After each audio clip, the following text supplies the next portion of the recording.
Olá, começa agora mais um episódio do Macro Review, o podcast de economia do C6 Bank. Amanhã, dia 5 de novembro, é dia de eleições nos Estados Unidos e os dois candidatos à presidência, o Donald Trump e a Kamala Harris, eles estão praticamente empatados nas intenções de voto.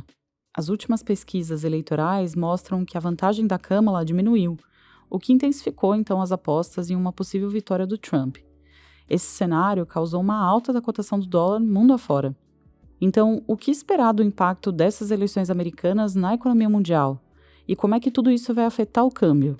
No episódio de hoje, a gente vai responder essas perguntas e vamos falar sobre a menor criação de emprego nos Estados Unidos, sobre o bom momento do mercado de trabalho no Brasil e falamos também sobre a desvalorização do real frente ao dólar. Eu sou a Thaís Andréa. E eu sou a Bianca Alvarenga, e hoje é 4 de novembro de 2024. Vamos lá?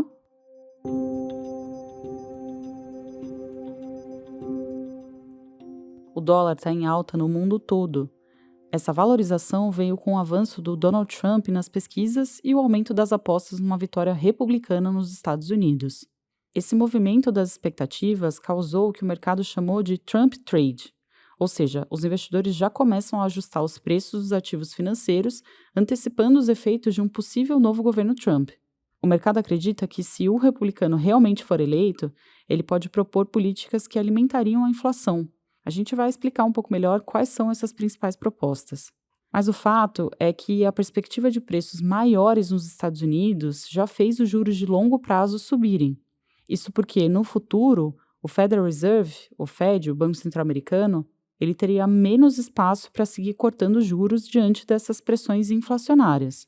Assim, os títulos do governo estão oferecendo retornos maiores, e com mais investimentos migrando para os Estados Unidos, a cotação do dólar tende a subir.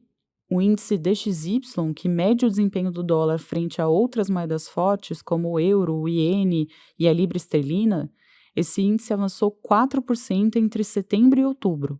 O aumento acentuado mostra que a moeda americana está se fortalecendo no mundo todo. Mas então vamos dar um passo atrás aqui e explicar melhor quais são as promessas do Trump que poderiam impulsionar a inflação. A medida mais importante é o aumento de tarifas de importação proposto pelo candidato republicano. Para os produtos chineses, essa taxa subiria para 60%, enquanto para outros países subiria para 10% ou 20%. Além de encarecer os itens importados, essa medida também aumenta os custos dos produtos americanos que dependem de insumos estrangeiros. No fim das contas, esses preços maiores tendem a ser repassados ao consumidor final. Um estudo do Peterson Institute for International Economics, que é um instituto independente de pesquisa econômica global, esse estudo ele indica que a medida de aumento de tarifas resultaria em uma elevação de 2 pontos percentuais na inflação americana. E olha, as preocupações não se limitam só à inflação. Além de elevar os preços, o aumento de tarifas também pode frear o crescimento global. O Fundo Monetário Internacional calcula que medidas de maior protecionismo por parte dos Estados Unidos poderiam diminuir o PIB mundial em até 0,7 ponto percentual até 2026. Outra importante promessa de campanha do Trump é a deportação em massa de imigrantes ilegais. Há dúvidas se essa política poderia ser adotada por causa dos desafios jurídicos e dos custos logísticos. Mas a restrição à entrada de estrangeiros é uma possibilidade para o próximo ano. A diminuição no número de imigrantes tende a reduzir a oferta de mão de obra no país. Com isso, para conseguir contratar, os empregadores podem ter que aumentar os salários e esse custo maior também pressiona a inflação. Tudo isso leva a gente para um horizonte mais desafiador para o Federal Reserve. O Banco Central Americano iniciou um ciclo de corte de juros em setembro, com planos de reduzir as taxas lá até 2026. Só que, se a inflação voltar a subir, esse ciclo de queda fica ameaçado. Então, em um cenário mais incerto, o resultado das eleições americanas vai ser um fator crucial para a gente entender se devemos ou não conviver com juros e com dólar mais altos nos próximos anos. A gente continua a falar dos Estados Unidos, para falar agora dos últimos números do mercado de trabalho americano, que revelaram que a criação de empregos segue em desaceleração. Em outubro foram geradas apenas 12 mil vagas, uma queda significativa em relação às 223 mil vagas criadas em setembro. Mesmo com essa queda na geração de empregos, a taxa de desemprego continuou em 4,1% no mês passado. O cenário mostra o mercado de trabalho a passos mais lentos. Tanto a força de trabalho quanto o número de vagas abertas diminuíram, segundo o relatório de Oates. Em paralelo a essa desaceleração gradual do mercado de trabalho, a inflação tem dado sinais de controle nos Estados Unidos, mesmo que ainda acima da meta. Os últimos dados do índice PCE divulgados na semana passada, eles mostram que o núcleo da inflação americana ficou em 2,7% em setembro, frente a uma meta de 2% que o Federal Reserve tem que perseguir. Esse controle da inflação, somado à desaceleração do mercado de trabalho, tudo isso reforça a expectativa de um corte de 0,25 ponto percentual nos juros pelo Fed. Esse corte deve ser anunciado ainda nesta semana.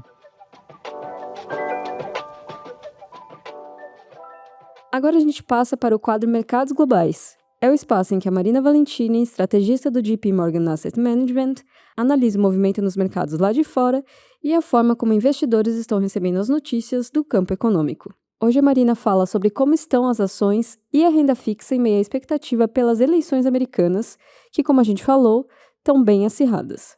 Ela também traz um apanhado das divulgações de dados econômicos importantes nos Estados Unidos. Vamos ouvi-la. Tem três grandes forças que estão mexendo com os mercados nas últimas semanas. Primeiro, são dados econômicos bem fortes para os Estados Unidos.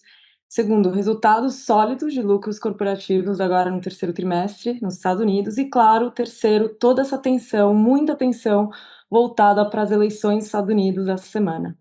As pesquisas, por enquanto, estão super acirradas, isso tem gerado muita incerteza e trouxe, né, volatilidade tanto para as ações quanto para a renda fixa nas últimas semanas. E sobre as eleições, tá impossível prever o que vai acontecer agora, está sendo uma das eleições mais competitivas da história. A gente realmente tem que esperar os resultados do Associated Press, quando eles anunciarem que algum candidato conseguiu 270 votos eleitorais no mínimo. E pode haver incerteza, é bem normal ver volatilidade nos mercados antes do resultado final. Por exemplo, no ano 2000, foi tão ajustada a eleição que demoraram 35 dias, né, para realmente recontar os votos e confirmar o resultado da eleição. Causou volatilidade, mas, na verdade, o mercado tende a voltar a se concentrar em todas as coisas que a gente vem falando aqui, da economia, do Fed, do crescimento de lucro. Então, assim que essa poeira das eleições baixar, a gente vai voltar a se concentrar nesses fundamentos de longo prazo. E lembrar, né, que na longa história dos Estados Unidos, desde 1947, o PIB cresceu em média 2,7% cada ano, o S&P teve um retorno de 8,3% anualizado, ou seja, tanto a economia quanto os mercados tendem a se dar bem sobre qualquer configuração de governo no longo prazo. Então a gente precisa ficar um pouco atento, vai ter volatilidade, mas a gente não pode se desesperar e não mudar aqui os nossos planos de longo prazo, vai ser super importante. De fato, o cenário atual é de mais volatilidade. Então, como ficaram as ações e a renda fixa no fechamento do mês de outubro? A Marina vai contar. Então, semana passada, a gente já fechou o mês de outubro e foi um mês, infelizmente, com retornos negativos para as ações globais e para a renda fixa também. A grande história do mês de outubro foram o grande aumento, né, nos rendimentos do Instituto de Tesouro americano. Os yields do Instituto de Tesouro de 10 anos subiram 50 pontos base para 4,3% em outubro, por causa, né, de todas essas preocupações fiscais e mudanças que tem gerado nas expectativas de taxas de longo prazo, né? O mercado agora não vê a necessidade de um ciclo de corte de juros muito agressivo, né? Eles aumentaram um pouco a expectativa de juros para o longo prazo, pensando em depois de 2026. E, claro, também a possibilidade de uma vitória do candidato Trump nas próximas eleições, segundo os mercados de apostas, né, não está refletido nas enquetes nacionais, mas sim nos mercados de apostas, isso também estava no radar dos mercados.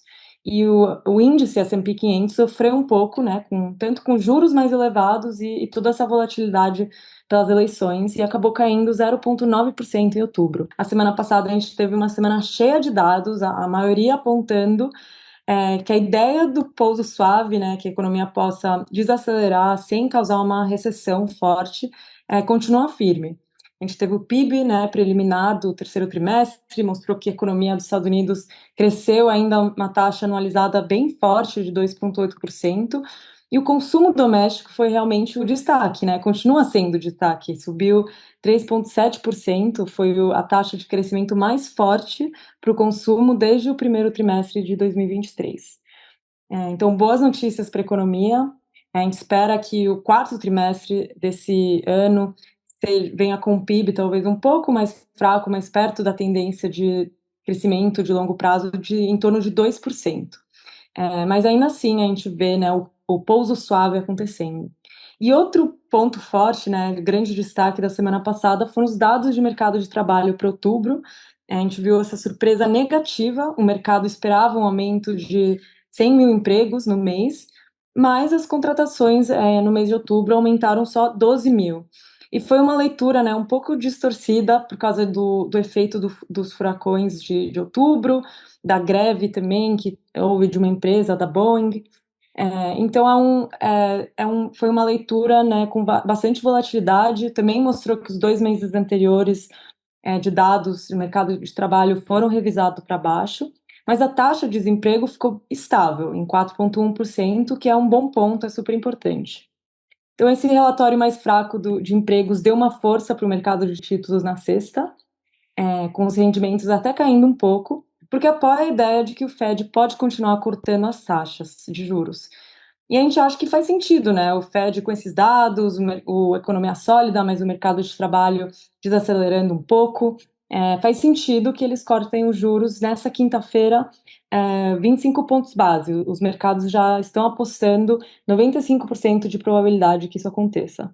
Então, essa semana é uma das mais importantes do ano. Temos o Fed, temos as eleições americanas, também temos a reunião do Comitê Nacional da China, dia 8 de novembro, que pode anunciar potenciais mais estímulos. Então, 3 eventos muito importantes para ficar de olho.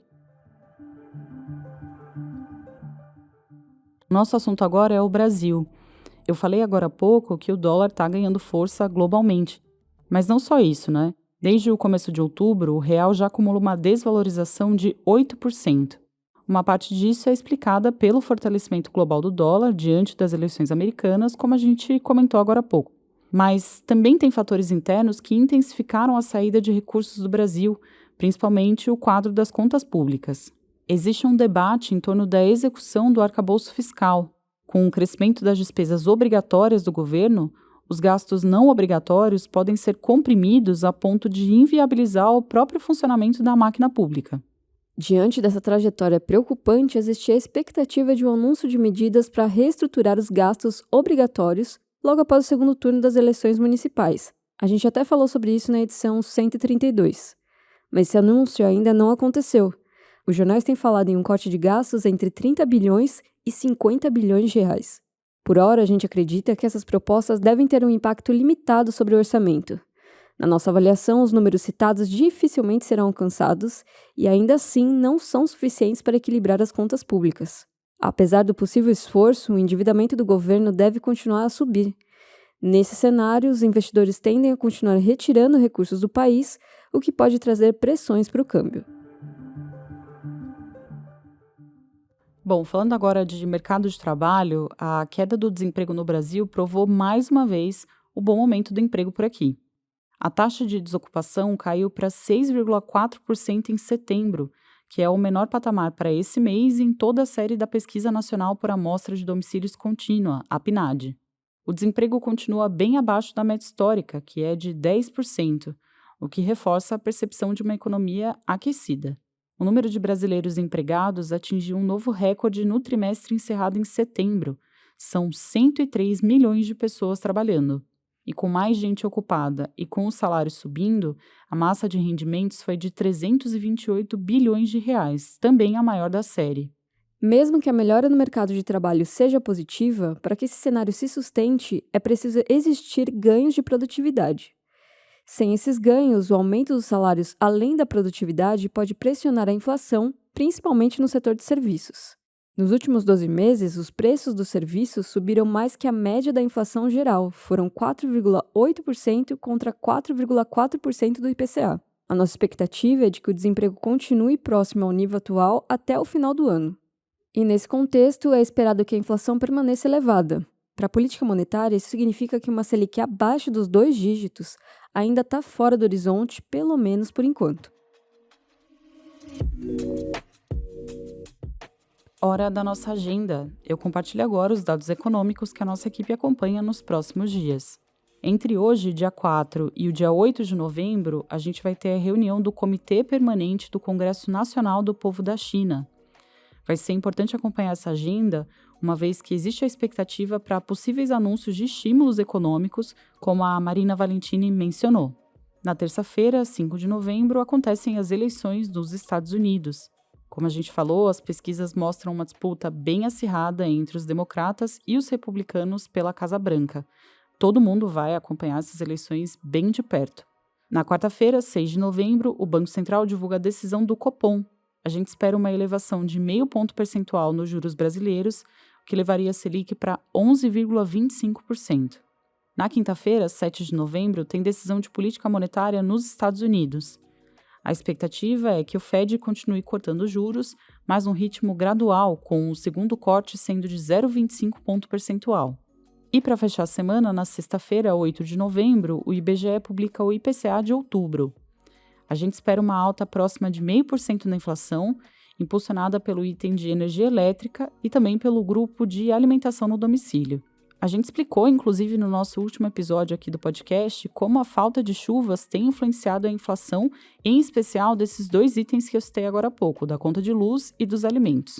Vale a pena voltar aqui e ouvir, então, o nosso último episódio. Bom, pessoal, é isso. Chegamos ao fim de mais um Macro Review. Muito obrigada por nos acompanhar até aqui.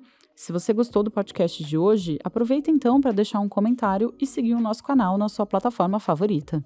Quem faz parte da equipe econômica do C6 Bank são o Felipe Salles, a Cláudia Moreno, a Cláudia Rodrigues, o Eliezer Jacob e o Felipe Mack.